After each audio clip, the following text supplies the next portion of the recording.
बच्चों, आज हम बता रहे हैं तुम्हें कि जब लोग झगड़ा करते हैं, है ना। देखा होगा अपने आस पड़ोस में, राय दिन गाली गलौज करते रहते हैं, मारपीट करते रहते हैं, झगड़ा करते हैं, एक दूसरे से लाठी डंडा या चाकू छुरी से मारने की बात भी करते हैं। या कोई कोई देखा होगा तुमने कि झगड़ा करते करते कहते हैं तुझे जान से मार देंगे, तो इस प्रकार की धमकी भी देते हैं ना।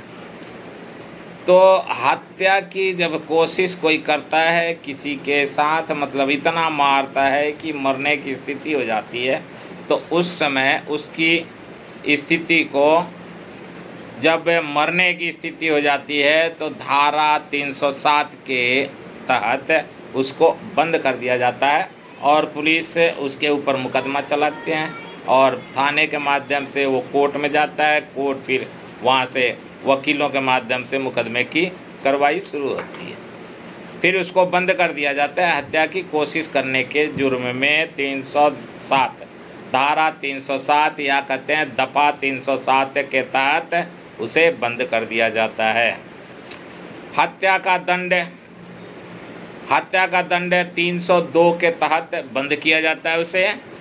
बलात्कार की बात है, तुमने सुना होगा, कई जगह लोग बातचीत करते रहते हैं बलात्कार की बातें।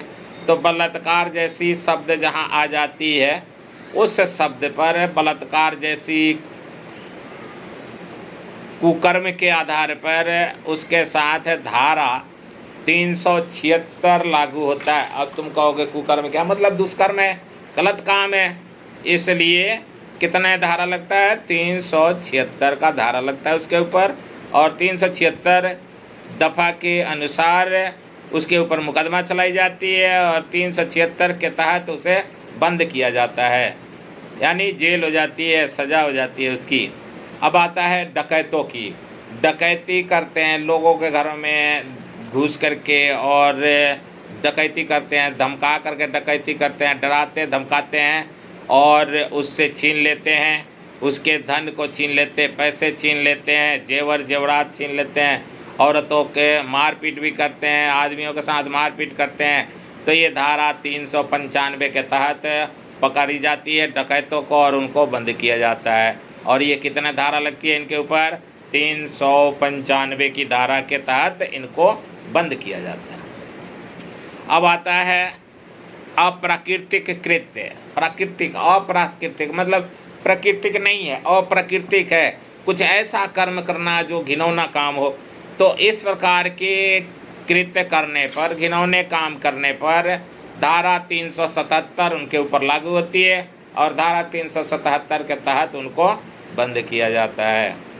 डकैती के दौरान की हत्या, जब डकैती कर रहे हो और मान लो कि घर वालों ने विरोध किया, तो उसमें डकैत जो गए थे चोरी करने, डकैती करने के लिए, उनके छीना झपटी में वो हथियार लेस होते हैं, चाकू छुरी उनके पास होती है, डंडा होती है, या कई चोर डकैत जो हैं वो रिवॉल्वर रखते हैं, गन रखते हैं। तो ऐसी दशा में वो क्या करते हैं? फायरिंग कर देते हैं या चाकू से उसकी हत्या कर देते हैं, तलवार से उसकी हत्या कर देते हैं। तो ऐसी स्थिति में उस मुजरिम के ऊपर 396 धारा 396 लागू होता है और 396 जब लागू होता है और उसी 396 के तहत उसको बंद किया जाता है, थाने से कार्रवाई की जाती है और बंद कर दिया जाता है। उसके ऊपर बाद में मुकदमा चलती रहती है। तो किस तहत के अंदर?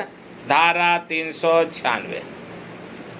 अब आता है षड्यंत्र रचना। बहुत सारे लोग हैं जो एक दूसरे को लड़ा करके इंटरेस्टेड होते हैं, मज़े लेते हैं और षड्यंत्र रचते हैं। जैसे षड्यंत्र ये रचना कि किसी के साथ जा कर के और कहीं ले करके गए उसे घुमाने के लिए और वहाँ उसकी हत्या करवा दिया या उसकी हत्या कर दिया, या षड्यंत्र रचा, है ना। उसने मतलब नहीं करवाया लेकिन अभी बातचीत चल रही थी, उसका फ़ायदा उठा करके कोई दूसरा व्यक्ति कर जाता है।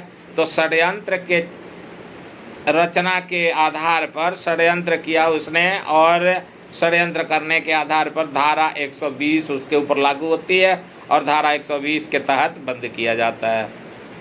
अब आता है किसी के बच्चे का कोई अपहरण कर लेता है, किसी बड़े आदमी का कोई अपहरण कर लेता है, किसी बच्चे को उठा करके ले करके चला जाता है और उस बच्चे को उठा करके जब ले जाते हैं तो उसको कहते हैं अपहरण उसके बदले में फिरौती के लिए पैसा मांगता है, और पैसा मांगता है तो इसको कहते हैं अपहरण। मतलब किसी के बच्चे को कोई उठा ले गया, 10 लाख 20 लाख 50 लाख रुपया मांग रहा, तो ये धारा 365 के तहत उसके ऊपर मुकदमा चलाई जाती है, और 365 के तहत उसे बंद किया जाता है। बंद करने का मतलब जेल हो जाती है, सज़ा हो जाती है।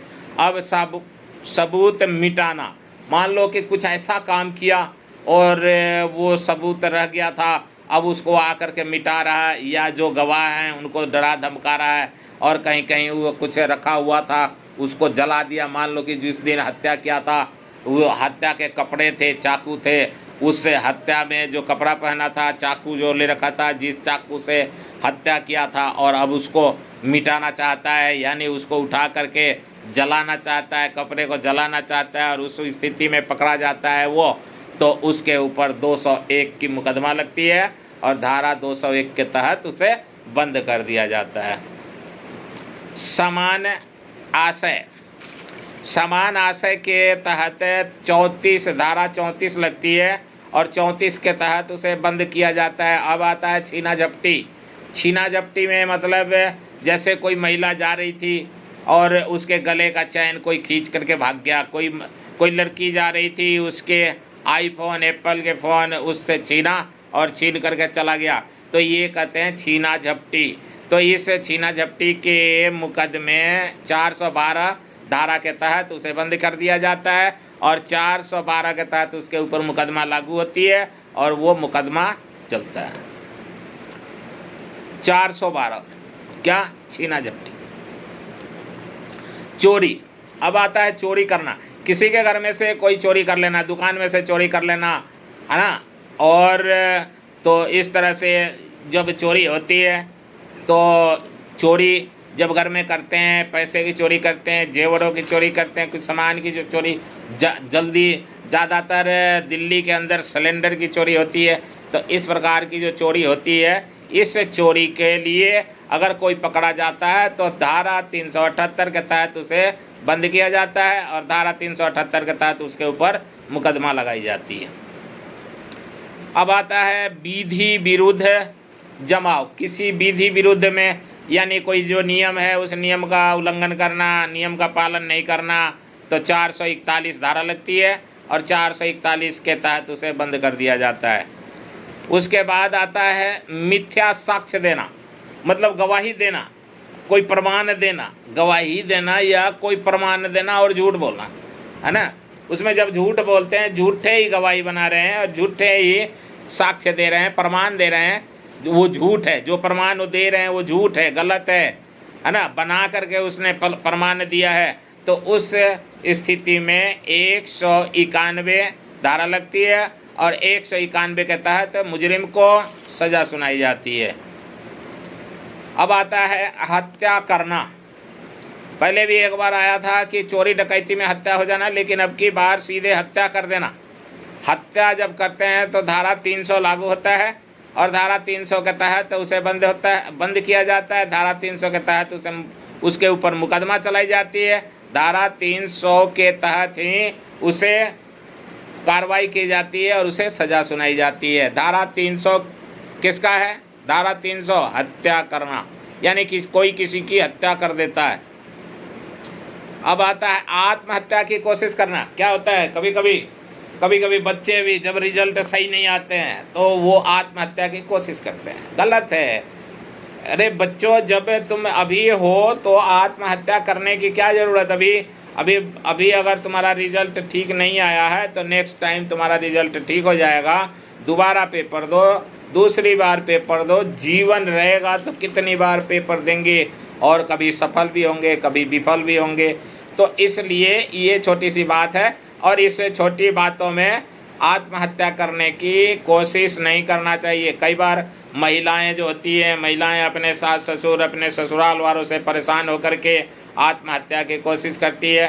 तो जब आत्महत्या की कोशिश करती है या कोशिश करने की बात सोचती है, तो यदि वो बच जाती है तो उसके ऊपर 309 की मुकदमा चलती है, और 309 के तहत उसे सज़ा सुनाई जाती है। तो मान लो कि वो आत्महत्या करने की कोशिश तो कर रही थी, और उसने कोशिश किया और विफल हो गई, यदि मर जाती तो मुकदमा किसके ऊपर चलता, लेकिन मरने से पहले यदि उसे बचा लिया गया और बचाने के बाद अब उसके ऊपर भी मुकदमा चलेगा। कितना? 309 की। 309 धारा 309 जो है वो मुकदमा लागू किया जाता है आत्महत्या की कोशिश करने पर। यानी आत्महत्या करने की कोई कोशिश करता है तो उसके ऊपर मुकदमा लागू होता है। इसी तरह विद्यार्थियों से मैं कहूँगा, बताना चाहूँगा कि यदि तुम्हारा रिजल्ट ख़राब हो जाता है तो तुम्हें आत्महत्या करने की ज़रूरत नहीं, तुम फिर से दोबारा पेपर दे सकते हो और उसमें तुम सफल हो जाओगे, पास हो जाओगे। पास हो जाओगे तो तुम्हारी जो आत्महत्या की सोच है ये गलत साबित हो जाएगी और इस तरह से नहीं करना चाहिए। यदि तुम करते